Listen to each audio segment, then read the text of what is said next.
Hey everybody, welcome to my channel. Thank you for joining me today. Today I have this painting here, which is done in ink and this gouache. This is the HIMI gouache pastels set, and I also have the regular HIMI gouache set, and I can leave links below. I have an A2 size card front here because I thought I could put this on a card when I'm done. So A2 is 4 1/4 by 5 1/2.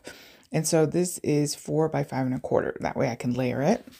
I'm using watercolor paper there, and just inked in quickly a little vase there on a table. Was what that was supposed to be. And then going in and creating just a bouquet of flowers. I like to paint flowers. It makes me cheery, especially in February. But anyways, just going in, the gouache is fun to work with. It's like, it has all the benefits of watercolor with the benefits of acrylic with a nice matte finish. So if you haven't tried gouache, the HIMI gouache sets are an inexpensive way to get introduced to them. And I think for cards, it's fine. And I do a lot of digital work, so it's fine for that. Quality wise, light fastness and all of that isn't really what we're going for here. But while you're watching, if you wouldn't mind hitting the like and subscribe video, if you're new to my channel, thank you so much for clicking on that video. And this lets YouTube know to promote it, and that really helps me out. So I appreciate that. But hopefully this inspires you to get down and grab out your supplies.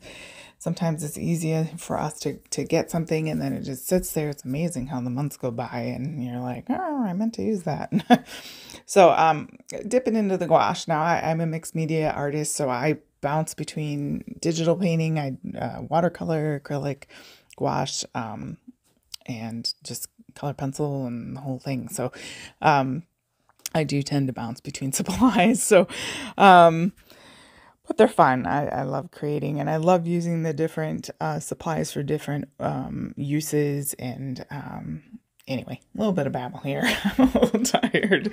Trying to still get over my virus here. Third one of 2024. Hopefully you guys are doing better than I am.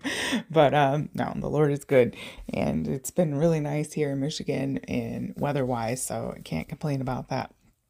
All right, so I wanted to make like sort of a wash at the bottom. So I took some of that gouache and put it on a little spare cut off piece of watercolor paper and added some water so I could make it thinner. And that's just a little technique. Now I was a little heavy handed here with the black, so I'll fix that up here in a minute. But I'm going to go ahead and color my vase with that sort of peachy orange, and then I'm going to put some pinks in here in a minute. And I was making a bit of a mess, so I'm dabbing that up. Sometimes I could have edited it out, but sometimes it's nice to leave these things in here to let everyone know that everyone does it. So nothing always goes perfectly to plan, so that's okay. It's about how you bounce back from it. And so I just kind of sponged it up quickly with some paper towel, and I'll fix it up here in a little bit with a pen, but it's okay. Really, nobody's gonna, I don't know. There's nothing to worry about. Bringing out my trusty Posca pen here, filled with acrylic ink, and putting some little dots. Might be a little bit hard to see in this. And I'm just mimicking the colors that are in the bouquet, and I like to do that whenever I use a bunch of colors. I do like to echo them somewhere else in the painting if I can. I think it makes it a little more cohesive, and why not? You already have the colors out. So I just kind of have some petals on the table there, and of course we got to throw some splatters on there. And then later I'll put a sentiment, and then glue this to the card, and it hopefully will brighten somebody's day. So thank you guys for joining me. I hope that you come back in the next video. I hope you have a blessed day and create something beautiful.